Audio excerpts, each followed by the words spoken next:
title actually does explain it all, but I just want to state this at the start that I will not be covering literally every single game.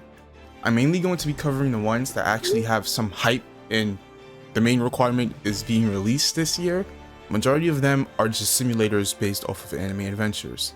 And 2, they're just a clone of a bigger game, like how Anime Ball is a clone of Blade Ball, or literally every single Battlegrounds game that's kind of just a clone off of Strongest Battlegrounds. And 3, I don't know, are like every single game that released this year, because you know I can't find a game or an anime game that released this year to like 2 players. Like how am I supposed to find out about that? And I'll also be giving an update on each game nearing the end of the video and talking about it.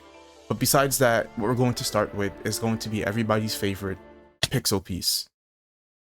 Sorry for the lie. But Pixel Piece is a Roblox One Piece game that actually promised players with the option to take on the seas with allies, and you will complete grueling challenges as you explore the vast and vivid scenery, clear various raids and dungeons. You'll also get various skills and movesets as you scour the lands in search of Devil Fruit. The weak decide nothing, not even how they leave this world. So yeah, some pretty motivational words from Pixel Piece, but this game was just a bandy beater from the start to the very finish. It was hyped up a lot by the community to be good, but I think there was a lot of delusion and sugarcoating involved when people would actually talk about this game.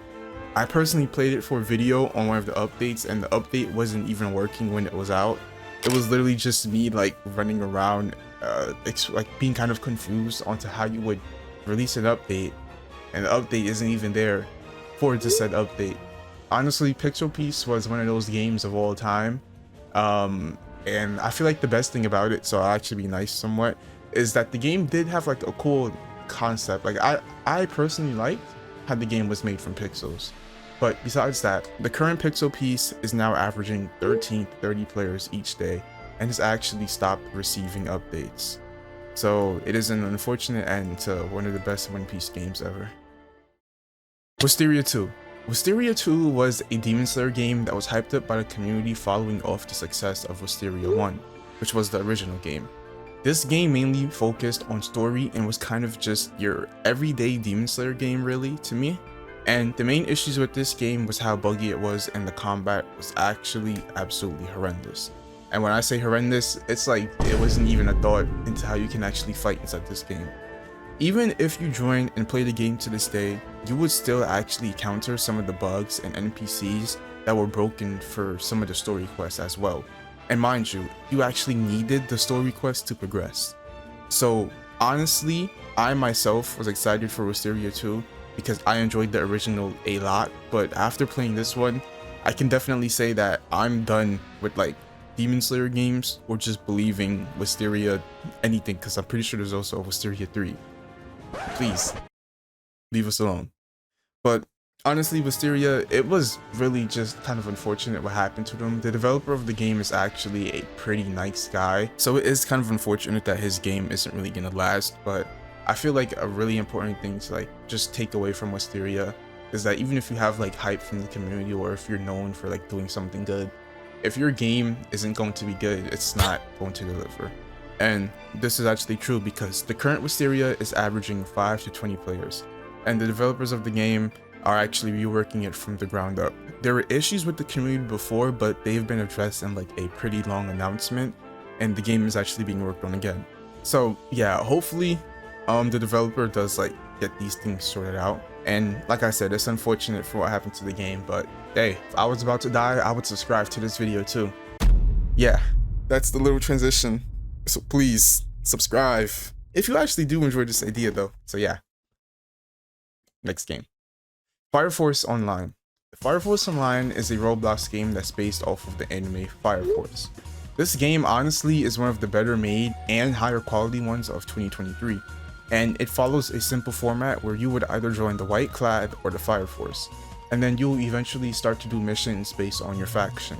The combat for this game is actually nice as well, and you're able to make a unique build with your stat spread. being able to be different from everybody else's. There's a whole bunch of traits. You could go like the defensive build, you could kind of be like an assassin. They actually made sure to like implement a lot of different things for this game, so it's not like you just get your firepower and boom, you go out and fight. And the combat for this game is actually nice as well. And not only that, but they've also made each generation good inside this game, which is very important for a Fire Force game. So it's not like just heavily biased to the people who want to use the power of fire, which would be Generation 3. Overall, like I've already stated, this game is actually a good game that released this year. And I know that it definitely seems like it died in a sense, but you really have to think about the market that this game would cater to. Not much people would want a Fire Force game compared to something like Dragon Ball Z, Bleach, Naruto, etc. There just wasn't ever going to be a huge market for this game. So even though the game is good, it's not like there's going to be a huge amount of players because the anime for it isn't really as hype compared to like something else. But currently Fire Force Online is still being updated to this day, and it's averaging around 400 to 800 players with weekly updates. So hopefully the game can bounce back, or maybe the developers can make another game based on a separate anime, because I genuinely didn't mind this game. It actually does have a nice grounded combat system, and it is pretty cool looking. Project Mugetsu. This game. Project Mugetsu is a Bleach game. And I wish I could only just say that, but I did say I would spend at least 1 minute talking about each game. So I don't really want to talk about this game, but Project Mugetsu is a Bleach game that was honestly just Project Slayers transferred over to a different universe. I wouldn't be surprised if there was like a crossover in the game where you can play as your avatar from one or the other, but this game was really just a bandit beater or a Bleach game. It had a completely broken combat system, and there isn't much to talk about for it besides the game really just looking nice. And I also feel like the spin system in the game was also a sign too that it was just like Project Slayers. And this image of the game's rates honestly speak for itself. A 0.0001% chance to get something inside the game, like why? Who realistically is going to get that? But Project Mugetsu really was just there to help people pass time to me, and it seems like it was a new game of the month, but besides that, the game wasn't really that good. So currently though, Project Mugetsu is averaging anywhere from 150 to 300 players, and it is surprisingly still being updated to this day. Only God knows what they're adding to make people play this game out of their own free will. Because look at the rates. Like, I'm sorry I have to bring up this topic again. 0.005. Come on. Z Battlegrounds, Sorcerer Battlegrounds, and Hero Battlegrounds. And that one romance anime Battlegrounds. The last one's just a joke, but you probably wouldn't be surprised if there is a game like that. But this ranking is going to be a threesome, because all of these games do the same thing and are just based off of their respective anime. So to just generalize all the Battleground games, it's essentially where you would select a character's moveset that you don't want to play as. So let's say that you wanted to play as Vegeta, you would select that, and then you would get their moves, and from that point on, you would actually just PvP and have fun with it. That's literally it. I feel like this surge in Battleground games are honestly really cool to see, and I don't mind it personally, because they usually always have good graphics, a clean combat system, and a really tight community that I feel like a lot of people stick around for playing these games.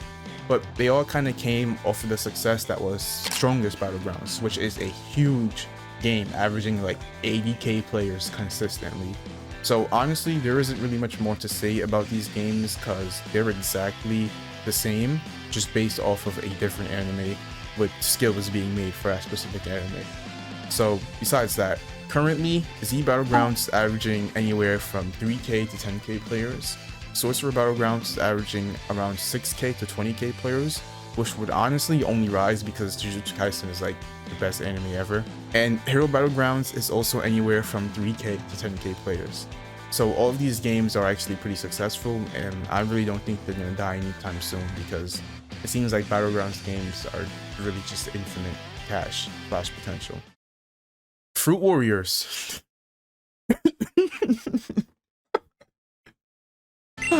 You would probably think that this ranking is just a joke. I promise you it's not, because the game actually did release. This game is a bandit beater One Piece game that was released by Axior, who is a YouTuber for Blox Fruits. And this game was actually going to be better than Rel's and Rival Blox Fruits, words from Axior himself. And there isn't much that needs to be said about Fruit Warriors. Fruit Warriors is currently averaging 50 to 100 players and hasn't been updated for the past 4 months. So the game might be done, but I honestly wouldn't count Fruit Warriors out of the picture because Rel's and Blox Fruits is just really a Fruit Warrior stepping stone. Fruit Warriors 2024. Anime Showdown. Now, any game past this point to me is genuinely a good game, and I'm actually happy to say that because I enjoyed playing each one of them a lot. Anime Showdown, however, is a anime battle arena type of game, where you would essentially choose the character from their respective anime and then proceed to go and battle in an arena with said character. This game was definitely one of the best 2023 releases to me and a lot of other people, and the graphics, the combat system, and just in general the selection of characters, they were all trying to do something different than just the usual standard for anime games by adding in more unknown stuff and actually making their combat system more in-depth and unique. And I personally feel like they really did accomplish this. Honestly, where this game kind of failed to most people would just be in the fact that there wasn't enough characters for people to constantly come back and play for the game. The characters were extremely well made and so were the maps, but besides that, Anime Showdown is actually currently closed. It's averaging 0 players because the game is simply preparing for a re-release where they plan to add a lot of new characters, maps, and improve the overall playstyle of the game in general. TYP Soul. Now, TYP Soul, for me, was genuinely the best game that released this year, and I'm willing to stand on that. Literally. If you look at it from a developer or businessman's perspective, you would probably disagree about that for TYP Soul, and that's just because of how the game went downhill, which is, that could be like a whole video. Besides that though, TYP Soul is a Bleach-based PvP game that started off as a closed community game, but then eventually turned public. The game had almost everyone in a chokehold during summer. You would see so much videos on this game, ranging from people beefing, to people complaining about Quincy's speed being broken, to people complaining about Quincy's being broken, and you had some people saying Arrancar was balanced, which was just complete delusionality. You have Soul Reapers not getting any love. And honestly, TYP Soul was something crazy when it hit the community because it seemed like everybody was just playing it and enjoying that game. This game also showed off that if the combat is good enough, people will spend a lot of money for something.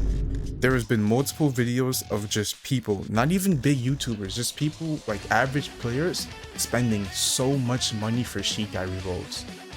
It was honestly crazy because even I spent a lot of money for Shikai rerolls. So if you can make a good combat system for your game, it seems like you can honestly get away with anything. But going past this game started to just go downhill, and it is currently averaging 800 to 900 players. And I feel like this is because of the updates not really addressing the main problems for the games, like the unbalanced races, or there not being any content for certain parts of the game. So all of that eventually led to where TYP Soul is now, where it's like just not reaching a consistent player base. And this is really just because the community got tired of playing the same thing over and over again with no type of change. Paragon. Now, I honestly forgot that this game existed because I've never played it. And when it released, this game was actually called Paragon, but now it goes by the name of Enemy Impact. This game was a real-time strategy RPG game where you would summon for units and then you can use different parts of the unit to create combos and a unique character. I've never played the game, but the concept of it does actually seem pretty cool, and there was a story mode for it that did include skills from different anime characters, which is why it's on this list. And I remember that there actually was an issue with this game where people just didn't really enjoy it, or that the content was lacking for it, and it started to lead to a very sharp decline in players, which then led to developers rebringing the game and closing it down, which is why the game is now known as Enemy Impact, because they're going to be making a lot of serious changes to it. Now, like I said, I literally haven't played it, but I really do remember that the one thing about this game is that it did not last long at all. The game is currently closed and it's being reworked / remade for re-release, so there are no players for this game. Peroxide. Now, that statement that I said before, yeah, this is a good game. This is the final game on this list for anime games, and this game is the most popular one out of all the games. Peroxide is another one of those Bleach games that came during the Bleach hype created by Project Mugetsu and TYP Soul. Peroxide is like an action fighting game, and it wasn't liked by everybody, and it probably still isn't, but some of the community preferred combat and some people preferred grinding, and Peroxide was more for the side of the people that preferred grinding. Peroxide's combat wasn't for everyone, but one thing about the game is that it is extremely well made, and the developers actually do try to make changes and balancing to make the game fun and fair for everyone. I can even tell you from my personal experience, the developers have watched and commented on my videos multiple times. The developers directly address the issues brought up by the community, and they actively listen to the community as well. Even if you might not like Peroxide, you can honestly admit the way that they handled the game and actually listen to the players is something that is very good and should be an aspect that every developer takes. They also add in cool things and their own unique Shigais and Bankais to the game, and Peroxide is still actively receiving updates. And although I personally don't play this game that much anymore, it was honestly fun and cool when they did update with the lightning rework for this game. Peroxide is currently averaging 7k to 12k players, which is honestly extremely good, and it actually makes it the most successful Roblox anime game of 2023 that released this year. So honestly, I'm just going to state this right here. Something just is telling me that I just forgot like a really big game. And I'm going to be reading the comments of this video, so please let me know if I actually forgot like a really important anime game, not Arcane Odyssey, anime game that released this year. But looking back now, 2023 was honestly a really progressive year for Roblox anime games, and it was honestly a pretty good year, because now I'm 1000% sure that 2024 is going to actually be the best year for Roblox anime games. And not only because we have huge ones like Relseas, Jujutsu Infinite, and Holy War X coming out, but also because the overall quality and time being put into these games from developers is genuinely increasing. A lot of developers are revamping their game after seeing multiple games like Relseas and stuff, just trying to make things better. So let me know what your favorite release was for 2023 for anime games. Mine is definitely going to be TYP Soul. The PvP inside that game was just beautiful enough for me to constantly want to come and play it. And let me just know if I missed anything again, because I feel like I might have. So yeah, if you like this video, feel free to like and subscribe. Thanks for watching.